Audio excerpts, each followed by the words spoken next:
Hey there, folks. We got to talk about the Giants win, a big primetime victory against the Cincinnati Bengals. We're going to talk the Arizona preview coming up next week, and we're going to talk some defensive X's and O's. Let's have a podcast about it.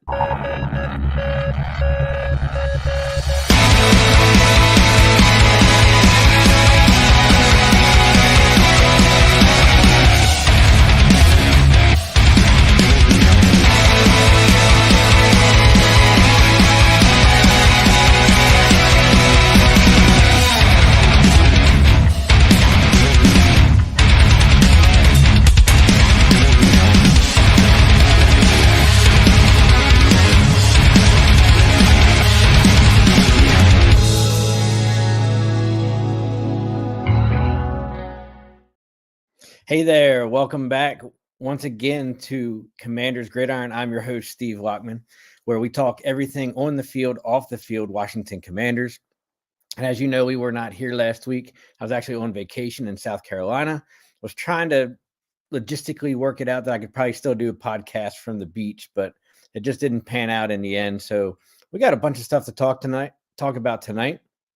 Fortunately, there is little to no off the field news. Probably more so, that it didn't happen.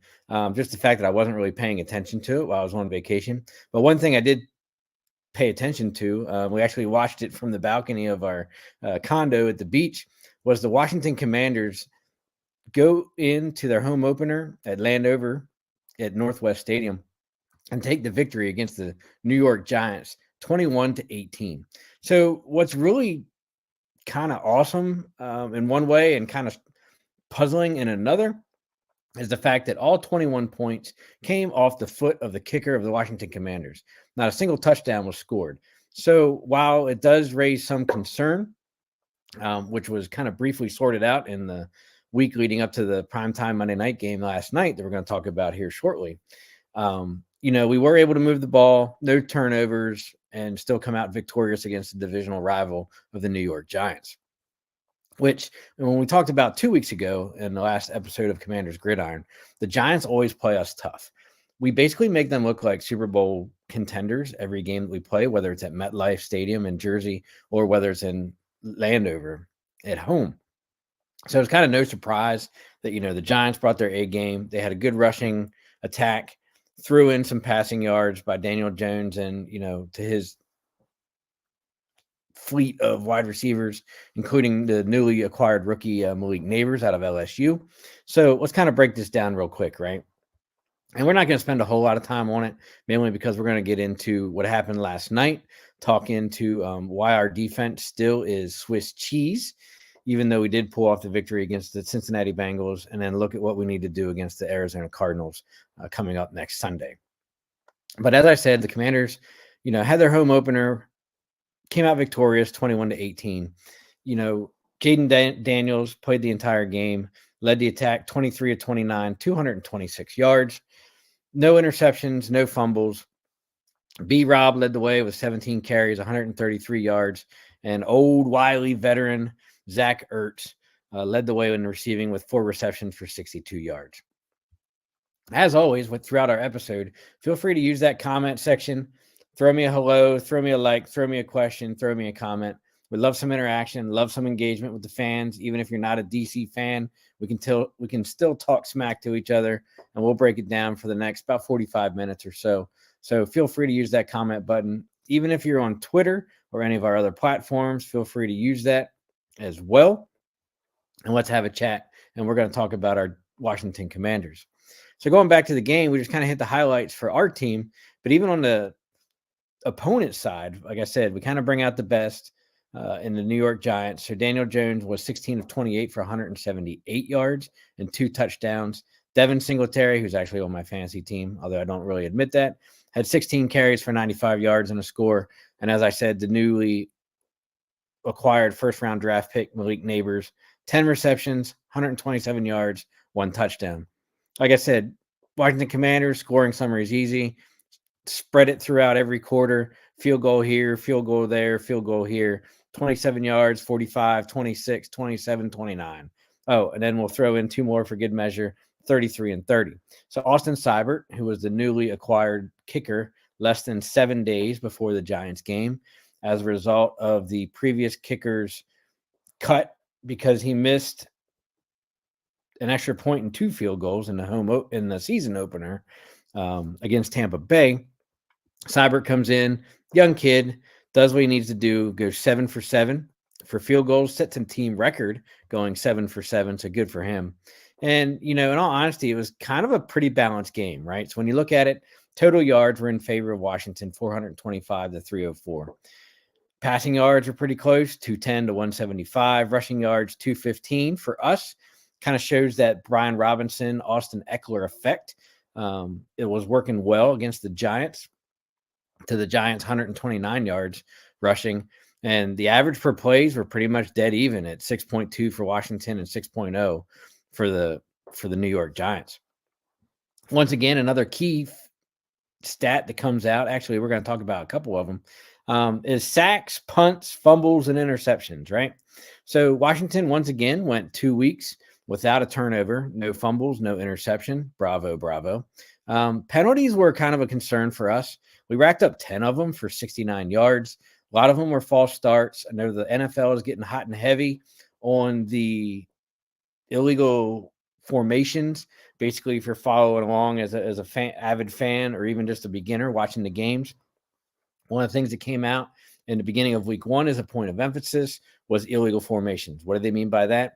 The last guy on the line, usually the tackles on each end, sometimes followed by the tight end on each side, have to be at the belt line of the center/guard or forward. If not, then they're going to be flagging them. And you saw that a lot in the opening night of the NFL season in the Baltimore game against Baltimore. You saw it in our game against us last week. I think, man, I don't know it exactly, but I want to say at least half of those 10 penalties were against the Giants were illegal formation penalties, and guys aren't used to that being so far forward. Why aren't they so far forward?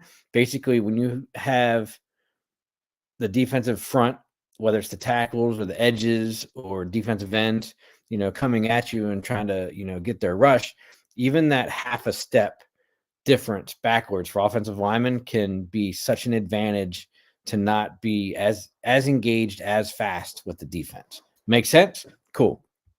One of the stats that did come up, it was super interesting. We called him our team MVP for the last year or two, maybe 3 or 4, jokingly. But Tress Way, our punter, who's probably our longest tenured player on the team, got paid to do absolutely nothing. What do I mean by that? The dude didn't punt a single time. So it was actually really awesome that every time we had a possession, Washington went down the field and scored in some capacity. In this capacity, it was all field goals. 7 possessions, 7 drives, 7 field goals. No turnovers, no punts. Pretty awesome stat, right?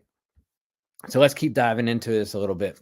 One of the things that was thrown around social media, post-game pressers, etc., and a lot from fans, especially on social media, was what does the playbook look like after 2 games, one in Tampa Bay and then the home opener against the Giants, look like for Jayden Daniels? Why is it so simple? Why is it still college level, as we're going to get into as some, locker room fodder for the Cincinnati game that occurred last night? So one of the things, and I'm going to get better here as we progress through the season with trying to get some pictures and graphics onto the screen so you can kind of see what I'm going to explain. Because if you're like me, I'm super visual, but we're going to try and explain this graphic that I'm looking at, right? So we're talking about the Giants game, and Jayden Daniels, rookie quarterback in only his second NFL game, went 23 of 29 for 226 yards. While he didn't have any touchdowns, it's equally as impressive that he had 0 interceptions and no fumbles. So he's definitely taking care of the ball, definitely, has a high percentage of completion. The yards are kind of a little average, 200, on a really good game, that's going to be 300 to higher. With a touchdown here, maybe even multiple touchdowns, rushing touchdowns, etc. So that will come. But what kind of was, I don't want to say alarming, but definitely raised some eyebrows, was that there was only 2 passes, 1 complete, 1 incompletion, 1 completion at the 20-yard mark or longer. So every throw that Jaden Daniels made or attempted in the New York Giants game was either 20 yards or less. And in some cases, they were like check downs, screens, outlet passes that were literally from the line of scrimmage to within 5 to 7 yards behind the line of scrimmage. So what do I mean by that? So when you look at the graphic, there were 5 passes that were incomplete past the line of scrimmage within those 20 yards. There was 1 incomplete pass behind the line of scrimmage. There were about 12 to 13 from the line of scrimmage back, which basically means, hey, there were probably screens, there were probably dump passes, there were probably outlets. I'm scrambling, I got to dump it to my tight end or my running back, et cetera, et cetera. And then the rest were kind of spread across the field from 20 yards to the line of scrimmage. So nothing deep, nothing from 20 yards further, which, hey, where's the long ball? Let's get a receiver, a deep threat. It kind of allows the defense to play up, knowing that, hey, look, like we're not passing the ball more than 20 yards. So it makes things a little bit more complicated for a rookie quarterback, or can, because, we're not going as deep as, other teams, or, normally what you may see from a defense. Like you want to see a defense spread out because they're respecting the deep ball, because of other things that are happening, not all bunched up into the box, right? One thing that was kind of interesting was there was literally only 2 passes across the middle third of the field. Everything was basically left, right, 20 yards in to the line of scrimmage. So that was kind of interesting.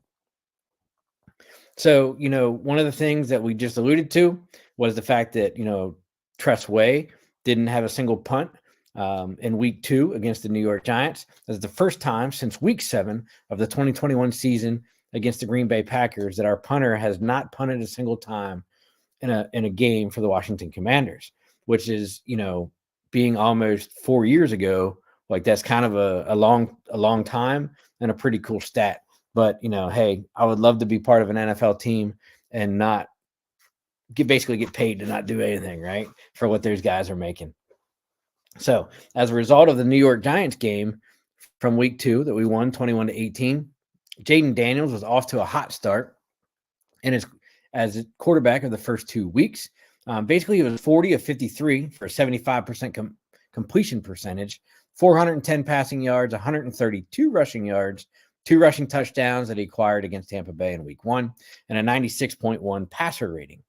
So basically, he's starting to look like the best quarterback from the 2024 draft class, which we've had a lot of discussions off camera that, whether or not that was the best decision of who to take, right?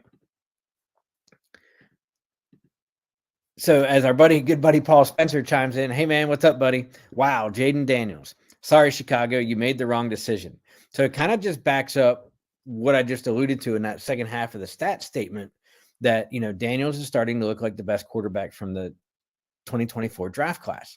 So the discussion is kind of funny that, Paul and I had this discussion yesterday, I think once or twice, along with a couple other individuals. Did Chicago, more Chicago than Washington, because Washington selected number 2 after Chicago, but did Chicago make the right pick in Caleb Williams at number 1? So the argument can be made, hey,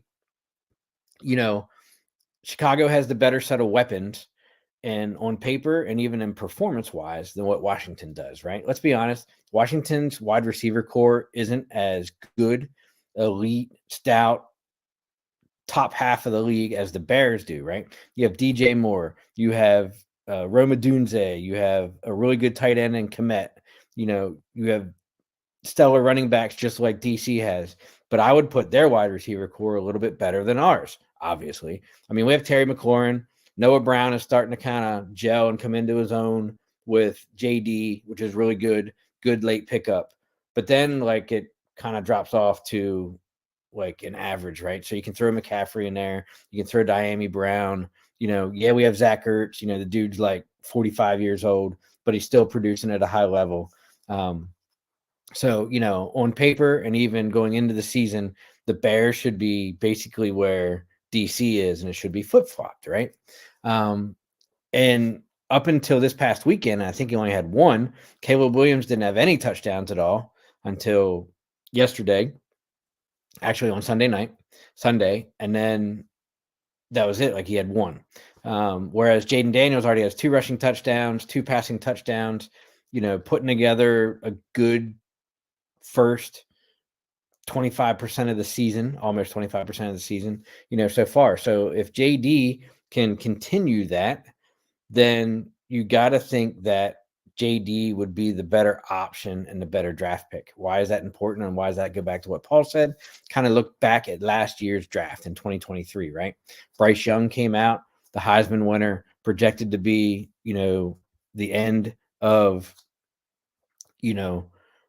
basically to help Carolina turn that program around and be the stud. CJ Stroud was picked number 2 by the Houston Texans, and Stroud ended up having a better team around him, went in, better grasp of the rookie season, and came out, light years beyond what Bryce Young did in Carolina. Hence, Andy Dalton getting the start this past weekend. Paul chimes in, USC played a lesser college schedule than LSU did, and this is not college football. Jaden is pro ready, and Caleb plays backyard football, and this is not his script where defenses can unmask that. You're absolutely right. And one of the things that got brought up, especially, and I can't remember if it was Troy Aikman or Joe Buck last night, I think it was Aikman, made the comment that, and I don't know the stat for Williams, but I know it's not anywhere close to what Jaden Daniels had, but they made the comment that Jaden Daniels played 55 college football games, which is a lot for a quarterback, right? Between his time at the first college and then transferring over to LSU, he had, it gets him a lot of experience. Most high prolific quarterbacks in college that go into the NFL don't have or get 55 games of experience.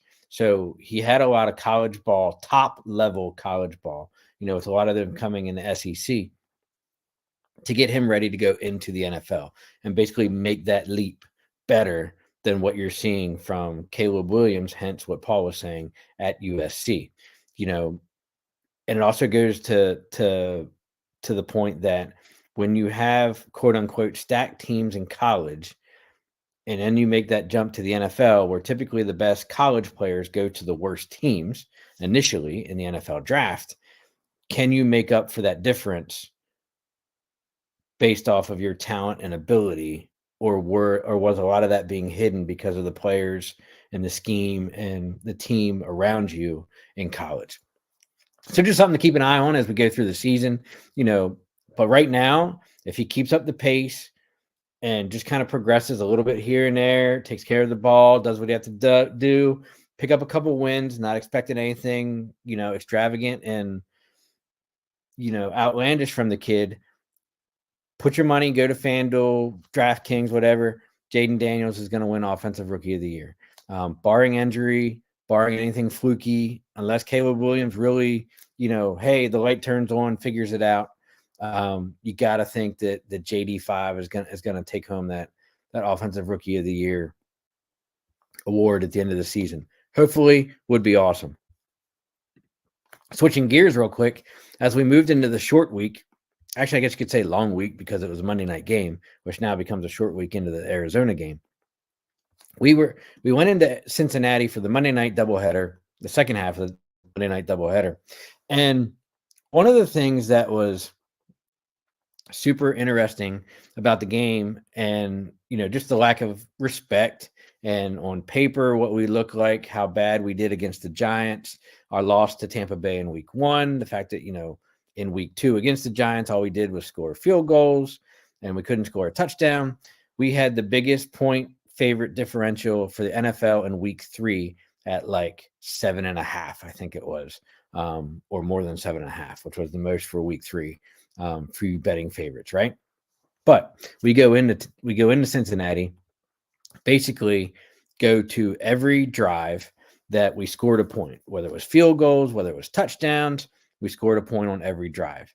And, it looked like at first in the first half of the game that it was going to be a shootout between Joe Burrow and the Cincinnati Bengals and JD and the Washington Commanders, right?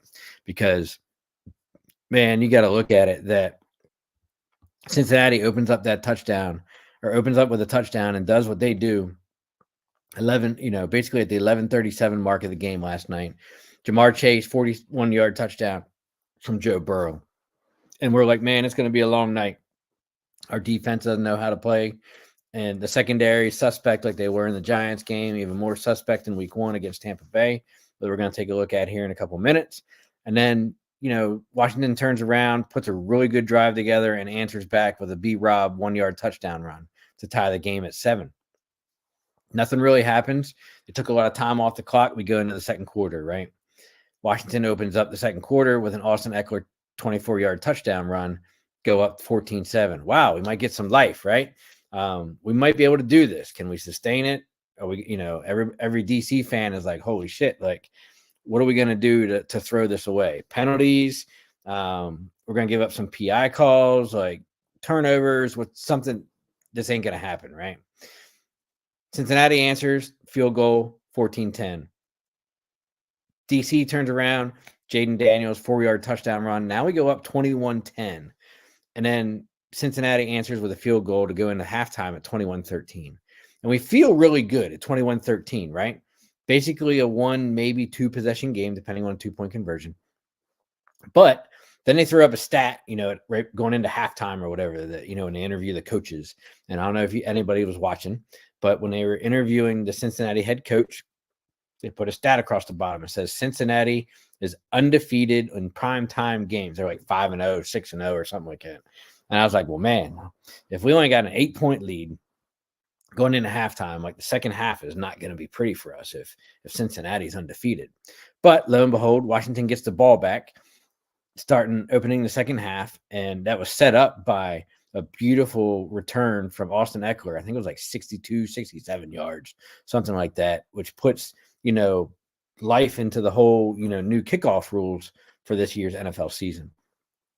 So Trent Scott actually got Jaden Daniels' first touchdown pass of his career, of the season. Why does Trent Scott not sound familiar? That's because he's not, right? That's because he reported eligible as the extra lineman on the left-hand side. They did basically this bootleg to the right, roll back to the left. Trent Scott was wide open, huge lineman, number 73. All he had to do was catch the ball. It was literally like a 3-yard pass.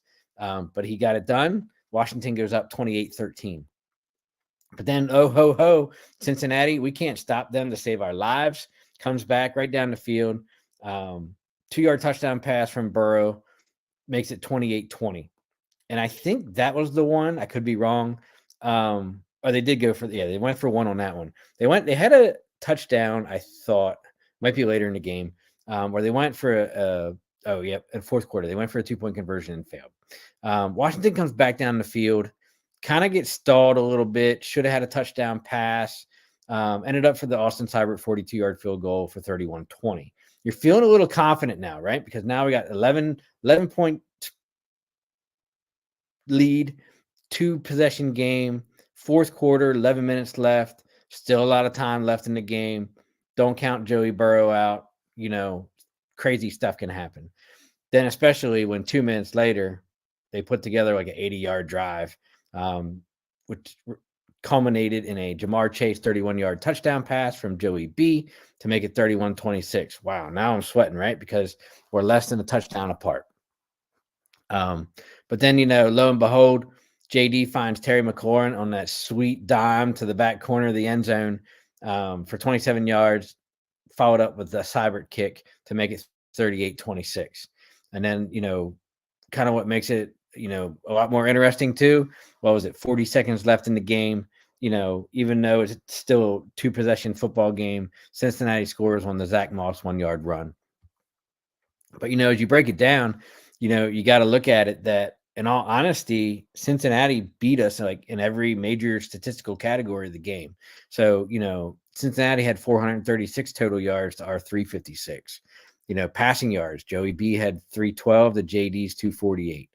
Rushing yards, they squeaked it out against us, 124 to 108. Yards per play were almost a yard better for the Cincinnati Bengals than the Washington Commanders. So, almost a third better in number of first downs for Cincinnati. Third down efficiency was just about the same. Fourth down efficiency was where Washington excelled, going 3 for 3 on fourth downs, and it was huge on some drives to keep them going. Total plays was pretty much dead even at 60 to 57 in Cincinnati's favor. Time of possession has always been something that DC kind of takes its pride in, and they actually won the battle of possession for 33 minutes to Cincinnati's 26.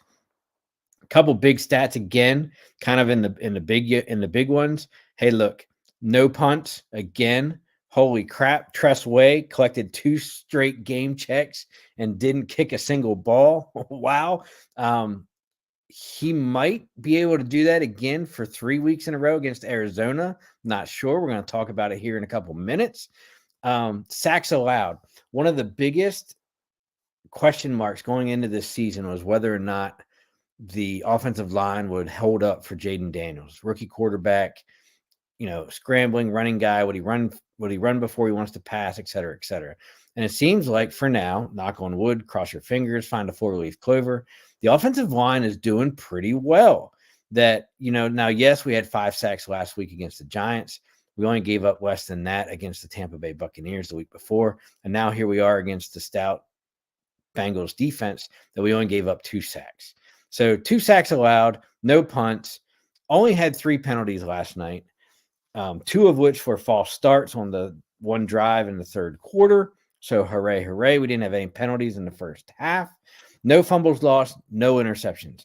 That is, once again, probably one of the biggest factors for us as a team, right? So, it'll definitely be interesting to see, like, if we can keep that up and how things go throughout the season. But, we went in there, we took care of business on a Monday night primetime game. We had to figure out, what we were doing. And, basically, if we played our game plan, kept the defense, could keep the Bengals to a minimum, which I think we did. We accelerate from the field goals only game of the Giants in week 2 to actually producing some touchdowns, which we did really well at. Then that all together, throw it into a mixing bowl, and it comes out with a victory. It's that time of the show where we talk about our sponsors here at Out of the Box Sports. And up is Attorney Big Al, Jason Fine, a.k.a. Attorney Big Al. You can reach him at 1-800-HURT-123, specializing in motor vehicle accidents, slips and falls, workers' compensation, personal injury claims. 3 convenient office locations throughout Pennsylvania and New Jersey, located in Philadelphia, PA, Cherry Hill, New Jersey, and Pittsburgh, PA. Give him a call. If you need any legal representation or advice, you can reach him at 1-800-HURT-123. That's Jason Fine, a.k.a. Attorney Big Al. Remember, he doesn't collect if you don't win. For any legal representation, give him a call. Tell him that you saw us here at Out of the Box Sports, and he'll be glad to represent you. All right, as we go back into the second half of tonight's show, Eileen chimes in. Hi, Steve. Nice win for the Commanders. Didn't think they would pull it off. Hey, it's nice to hear from you. Thanks for joining and watching tonight. I didn't think they were going to pull it off myself. I'm kind of that avid diehard fan that, when you're sitting there, last night I was watching it on my laptop so the wife could have some TV time.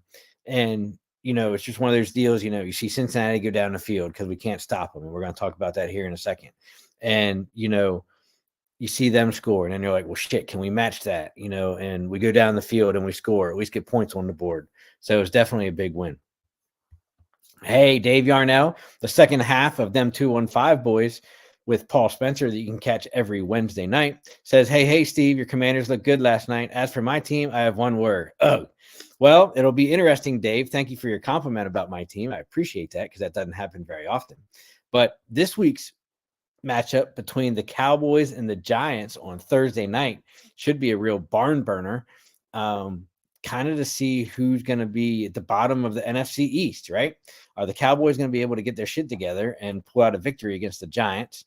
Or is old Danny Dimes going to roll into that game and kind of do what he does and give the Cowboys another L? Certainly it'll be a good interdivisional game. Thursday night will be the best spot. Not sure if it's in Jersey or Texas. Didn't pay attention that much last night when they were making the announcement. But it should give for some good Thursday night football. So thanks for checking in tonight. So as we were talking about the defense and kind of what happens or why our secondary especially looks like Swiss cheese, we got to look at why, our secondary kind of is what it is, right? And it was super interesting because, I found this, and once again, like I said, I wish I could put this graphic up on the screen, and I'll figure that out by next week somehow, some way. But it was the defensive coverages during the 2024 NFL season, basically through weeks 1 through 3, and basically it looked at the percentage that, and I don't know who calculated this together. I don't see any credit on here. It might be like an NFL data, fantasy points for NFL All Stars. With PFF insights, something like that, right? All right. As Dave says, the game is in New Jersey in the Meadowlands at MetLife on Thursday night. So if you're a Cowboys fan, tune in. If you're a Giants fan, tune in. If you want to see two NFC East teams beat the crap out of each other and you're a DC fan like myself, you'll be turning in Thursday night as well. So this graphic shows each of the coverages, and we're going to explain it down and dirty. We're going to get into the X's and O's so you kind of know what we're talking about, right? Basically, cover 0, cover 1, cover 2, cover 2 man, cover 3, cover 4, cover 6, with the ending percentages that kind of rank your defenses, secondaries, basically because it's a defensive coverage graph throughout the league for the first 3 weeks. And lo and behold, like, we know our secondary sucks. We know they're Swiss cheese. We know they don't do very good. You usually see the nameplates more than you see good, positive defensive positioning, so to speak, as we say. So, I'm not surprised where we rank on this graphic. And where do we rank? We rank dead last. Man, I got to tell you. So when the 2023 first round overall draft pick, number 16, 17, whatever he was, Emmanuel Forbes was inactive last night. Was it because of his play over the first week and a half of the season? Possibly. Was it because he's not APDQ Joe Witch guy? Possibly. Is it because of his poor performance in the first week? Possibly. Is it because he just isn't that great? Probably even more so. So they made him inactive last night, gave a couple other guys, basically the chance to step up and shine. And they didn't do horrible, but they didn't necessarily do a good job either, right? All right. So when I listed all those coverages, what do all those coverages mean, right? So let's break it down real quick. We're not going to get into 10 to the weeds, but if I'm going to talk coverages, blah, blah, blah, blah, blah, you kind of got to know what I'm talking about. If you're a football coach or a super, super diehard fan, and I say cover 0, I say cover 1, you know what that means. And, when you hear the analysts talking on football, whether it's Greg Olson, Tom Brady, Mark Schlereth, you name usually the former player who's the color commentator on that telecast, they're spitting out the coverages and they're using their little diagrams and X's and O's to point where guys should be and where they're going, blah, blah, blah, blah, blah. So here's what it means, right? When the defensive secondary goes into man coverage, man to man, and there's zone. So zone is either you're covering a certain area, man to man is like, hey, I'm the DB. I'm up against CD Lamb. I'm up against AJ Brown. I'm up against Devontae Smith, a particular player, right? Whether it's a wide receiver, whether it's a tight end, whether it's a back, whatever. Basically, I got that guy. Wherever he goes on the field is where I'm going. So man coverage, cover 0, the first topic that we're covering about is man-to-man. No safety help over the top. One-on-one, mano-a-mano.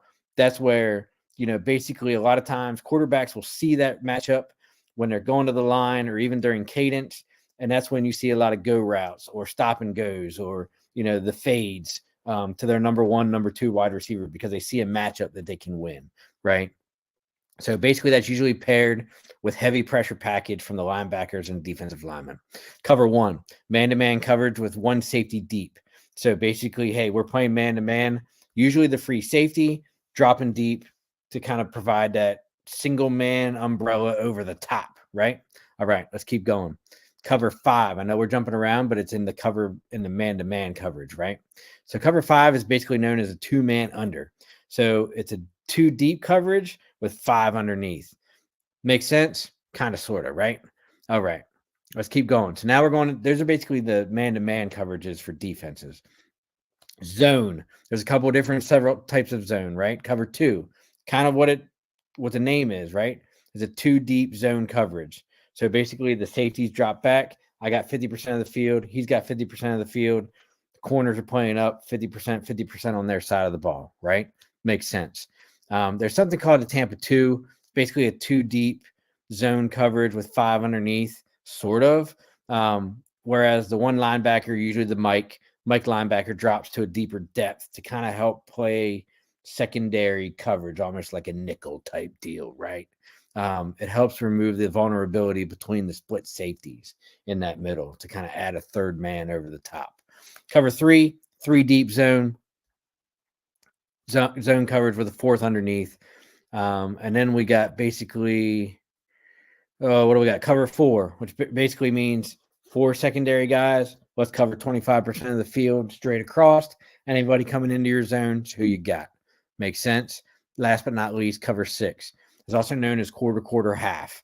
Okay, so basically the coverage is a mixture of cover four, cover two. So half the field plays a cover four, basically the quarter sides, and then the other two plays the half, if that makes sense. Why does that make sense? Why do you need to know all that? Because here's where we break it down to show how crappy our secondary is in the NFL. So when we look at cover one, or actually cover zero, we ran that 4% of the time. So basically 4% of our coverages were in cover zero. Cover one, 17% of the time. Cover two, 22% of the time. Cover two man was 8%. Cover three was 23%. So you can see that almost 50% of our defensive schemes are either cover two or cover three. So, 50% of that are those two coverage schemes, which doesn't seem to be working very well right now. So then the question begs to differ be asked, I should say, that is it coverage calls versus what the offensive coordinator is calling in plays to match up against those. And it's just, hey man, they called the better offensive play. Or is it B, our personnel in those schemes to make those defensive play calls, which I think is the latter, right? We just don't have the defensive ability, especially in the secondary, to match up well against wide receiving groups of the opponents, for number one. And then number two, match up well in those defensive schemes that, hey, look, they can play good zone. But then the problem is you have a quarterback like Joey Burrow last night or Baker Mayfield in week one that will literally pick you apart. Tom Brady was great with that. Peyton Manning was great with that. They loved when they saw zone coverages because they would just offensive players, tight ends, running backs, and even wide receivers, the great ones would know when to just sit down and dump, and the quarterback would find them in a zone. So even though they were a little bit better in zones, the quarterback would just kind of pick them apart, right? So then you got to go to some variation of a man defense. And I don't think our personnel are matched up very well to play man defense, even though we were a little bit more successful in that. But we gave up some of the long balls, right? Because we gave up a long touchdown pass, 40-some yarder to Ja'Marr Chase last night. We gave up another one, a 21-yarder to Ja'Marr Chase, and some long balls to T. Higgins last night on third downs when we should have, made the plays and got Cincinnati off the field. But, that kind of shows that. So where does that rank us? Basically, it put us dead last for defensive schemes, coverages versus offensive production so far in the first 3 weeks. So hopefully it's something that, Adam Peters is paying attention to, that, hey, look, there's still some good free agents out there that, you could sign on the veteran minimum, bring them in, play some cornerback, help be some tutelage to the younger guys, and kind of help make the secondary a lot better, right? So, it's certainly interesting. Something that we're going to keep an eye on, something that we're going to see, as we go through. Some other stats about last night's game against Cincinnati. And, hey, Dave chimes in. That was a great catch by Scary Terry last night. Actually, we'll say that times two, right? He had the long ball for 57 yards, I think it was. Did the little stop and go on the man-to-man coverage down into the middle third of the field, and JD saw it, hooked him up, long ball, right? The one you're probably talking about was the sweet dime for 27 yards to the touchdown in the corner of the end zone. So both of those together are great.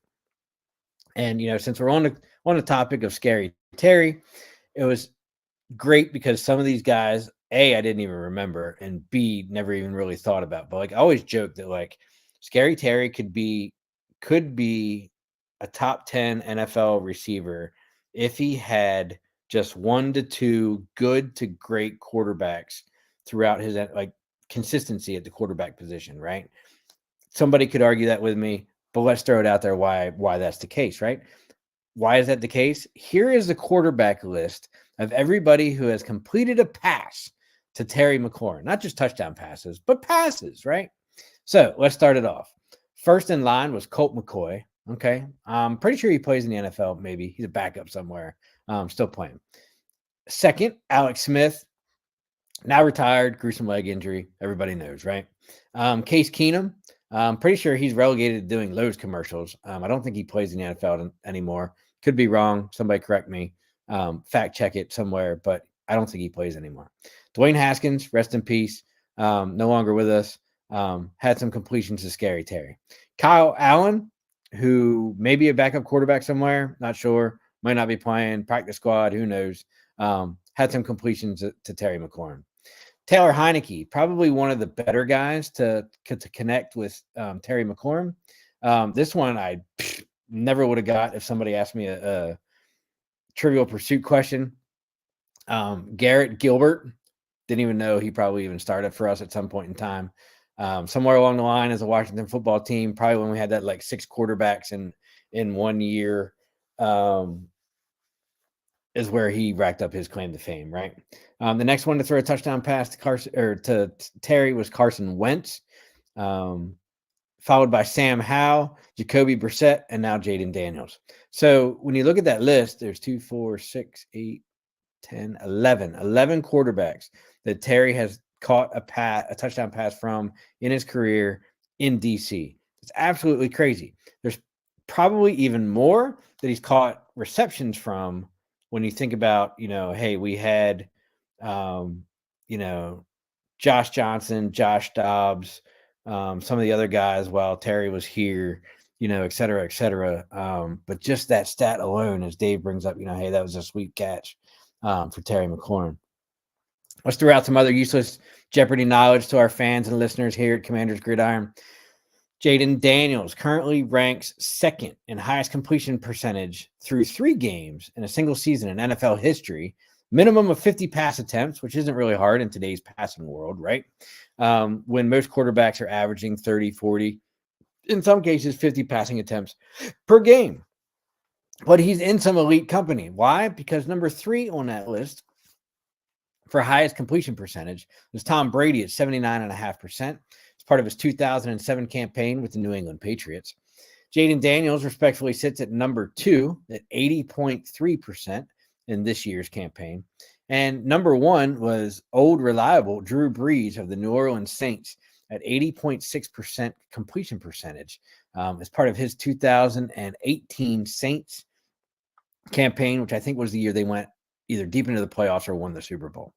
So for him to start out his NFL career, first 3 games with such a high completion percentage and such low to 0 turnover percentage is pretty awesome for us here. So I think, once again, we probably got the better quarterback, right? Basically, Jaden Daniels had such a good week in week 3 last night against Cincinnati Bengals that he was the highest graded quarterback through Pro Football Focus at 95.9 for those of you who follow along with the stats and the numbers. And one of the things that came out, and I guess I didn't catch it because I was on vacation going into this weekend or Monday night's game. But Bengals cornerback, I think he plays cornerback, might be a safety, secondary guy, right? Wide receiver defender. That's kind of the catch here to this story that we're going to talk about. Bengals Cam Taylor Britt made some comments going into the week's preparation and game against the Washington Commanders that kind of didn't pan out very well, right? Let's be honest. And even got ripped by head coach Taylor after the loss last night in his post-game presser.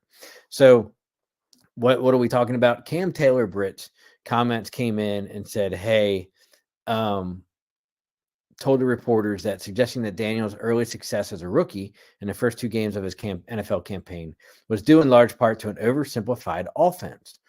He said, quote, they don't make Daniels do a lot. They keep it really simple for him. Nice college offense. Kingsbury, the OC, so they love to move guys around here and there. Just keep it real simple for him.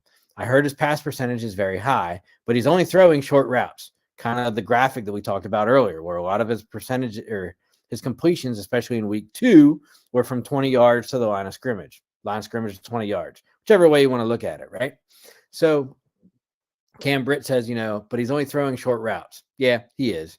But last night they opened up the playbook, and oh, by the way, Cam Britt got torched for the long completion against by Terry McLaurin, got torched for a run by Austin Eckler before he went out with the concussion. And I'm pretty sure he was the defender when Terry caught the dime in the corner of the end zone. So it didn't work out for him, right? The Bengals head coach Zach Taylor made it clear after Monday night's game that he had an issue with those comments, saying that's not what we do. We praise our own team. We praise the other team. We don't need to take shots like that. That team hasn't punted in 2 weeks. Last night, and the New York Giants. We didn't punt a single time. How awesome is that? Trustway collecting a paycheck for doing absolutely zero. They've scored on every single possession the last 2 weeks. That says something about their offense. Britt asked if he had any regret for the comments that he made, doubled down on his belief that Washington runs a college-style offense. He said, quote, no, ma'am, I do not regret it, and I didn't mean anything malicious by it. It was just made bigger than what it was. I can eat my words, most definitely, because we took the L tonight. It was sort of a college offense. Very quick throws. He's very athletic and extends the play. That's how the game went. They stuck to their plan and made us pay for it. So it's kind of super interesting that, those comments were made by the secondary guy who, in most cases, Cincinnati should have went in, took care of business, got themselves to 2-1 or 1-2.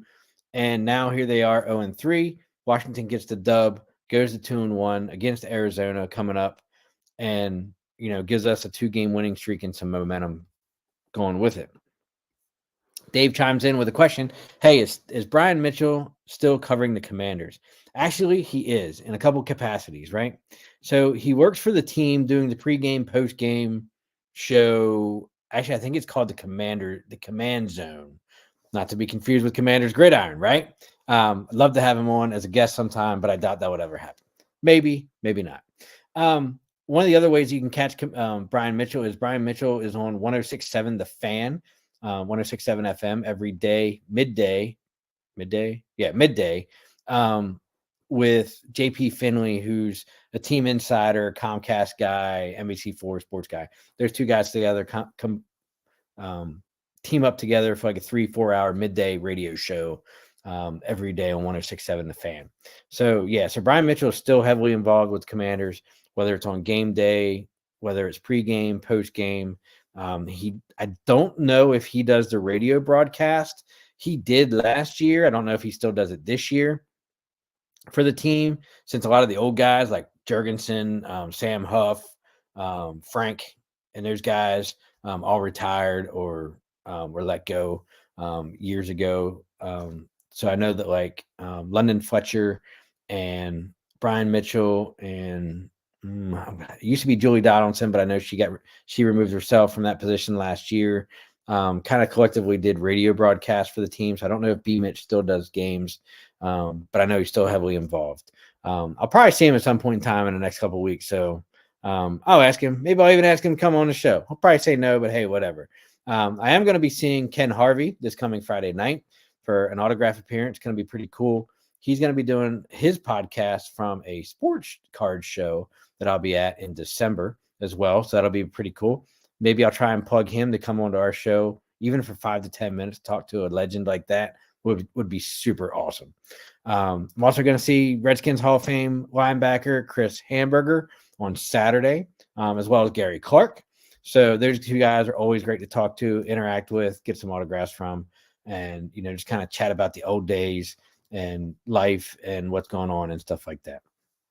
One of the other things that kind of jumped out at me before we preview the Arizona game real quick, briefly, this upcoming week, was that, the highest graded single games by a rookie quarterback in PFF history, basically since 2006.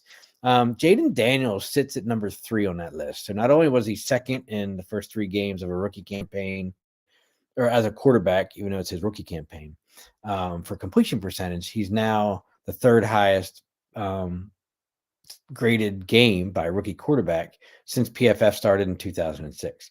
That 95.9 that we just alluded to a couple minutes ago was good for number 3 in week 3 of this year's season. Russell Wilson, back when he played for Seattle, had a 96 grading in week 16 of 2012.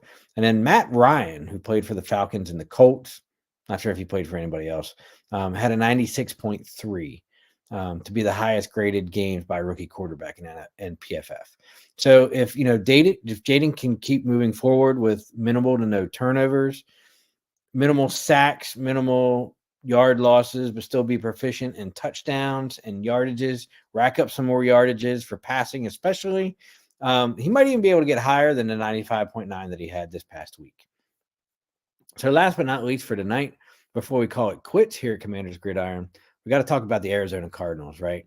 Arizona Cardinals are kind of one of those quiet, sneaky teams coming into the season. Hey, look, they finished bottom of the league last year. There was a reason they picked number 4, just like there was a reason that we picked number 2 overall in this year's NFL draft. However, they have a quarterback, and they have a franchise quarterback in Kyler Murray. And honestly, the dude's only like 2 to 3 inches taller than I am, and he's playing NFL quarterback. So he's one of the shortest dudes in the NFL, but he's really good. He's left-handed, southpaw, good scrambler, good mobile quarterback. Could pose some pretty big problems for us this coming week. But, I think it's going to be more of the passing deal than it is going to be him being mobile, right? When you finish in the bottom 5, end up with a top 5 draft pick in the NFL draft, you're probably going to get somebody good. And at number 4, they picked up Marvin Harrison Jr.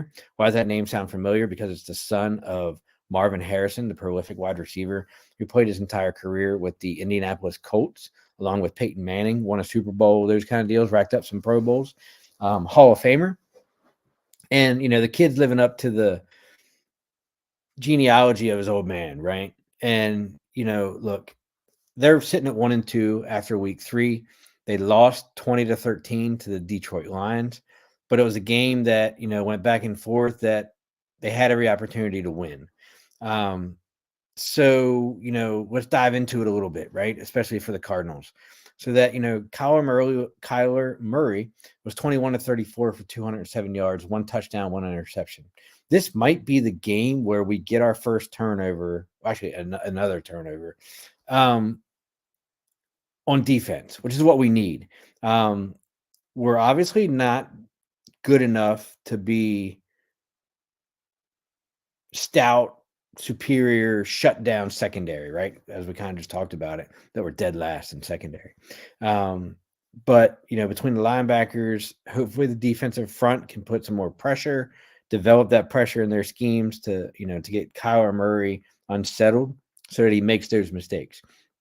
Kyler Murray actually led his team in rushing for 45 yards against the Detroit Lions, which is kind of, I don't want to say unusual because he is a mobile quarterback, but when you have James Conner as your starting running back, who kind of acquired his, notability as a running back for the Pittsburgh Steelers early on in his career. That kind of says, can we do what we have been doing well and limiting opposing rushing teams to around that 100 yards or less, which I think is possible. But then is Kyler Murray going to beat us with his arm and his legs scrambling, right? Michael Wilson actually was the leading receiver over Marvin Harrison Jr. with 64 yards going into that game. So look, the Detroit Lions are a lot better than the Commanders. We know that. There's a reason they're going to go deep into the playoffs again. But there's some things you can take out of that game that you can kind of look at for our game too, right? Detroit Lions held the Arizona Cardinals to 77 yards rushing. Our magic number is that 100. Can we keep Arizona 100 yards or less? Make them do it through the air. I think we can. The question is, what does Arizona's defense do to JD? And I think we can do the same thing that we did to Cincinnati. Why?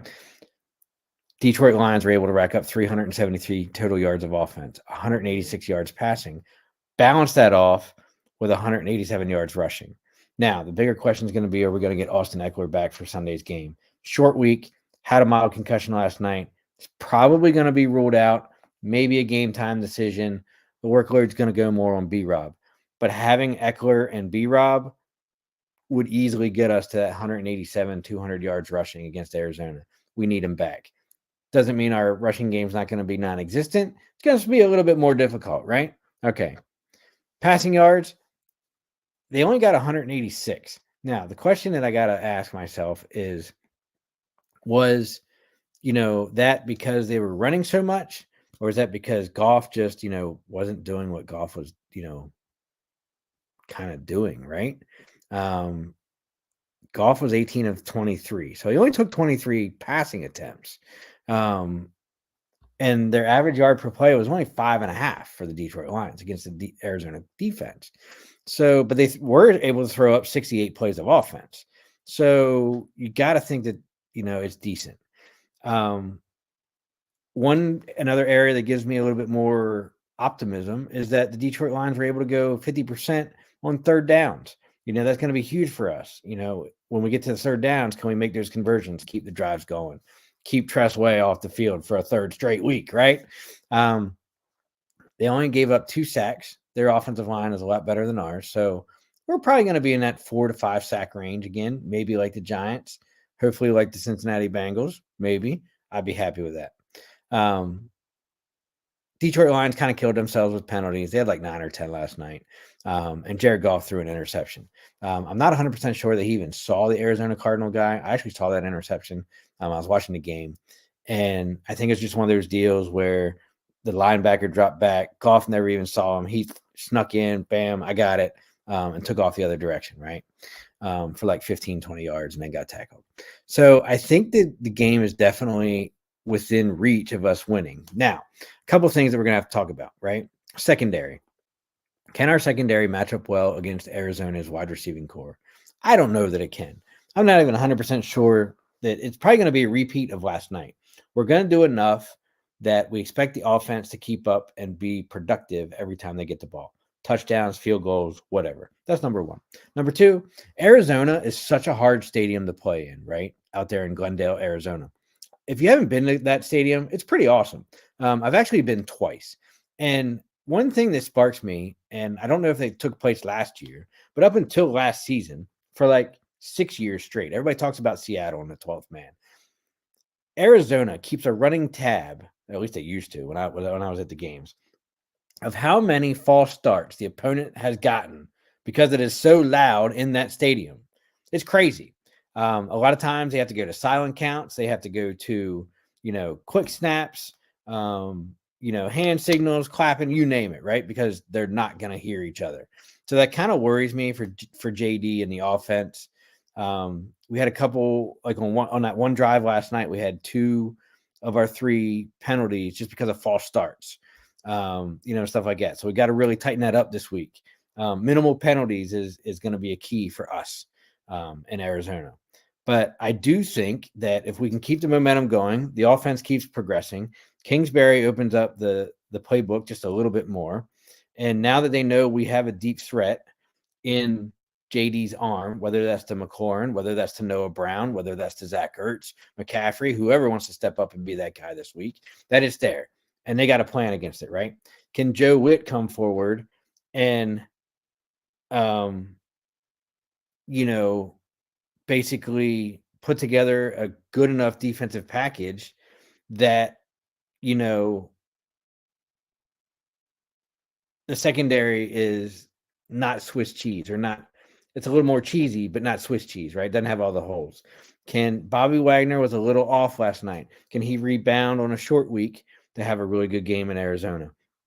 Luvu did really well, but there were a couple plays where you could tell he was gassed or, he was a little behind, a step behind, something like that, but he still played great.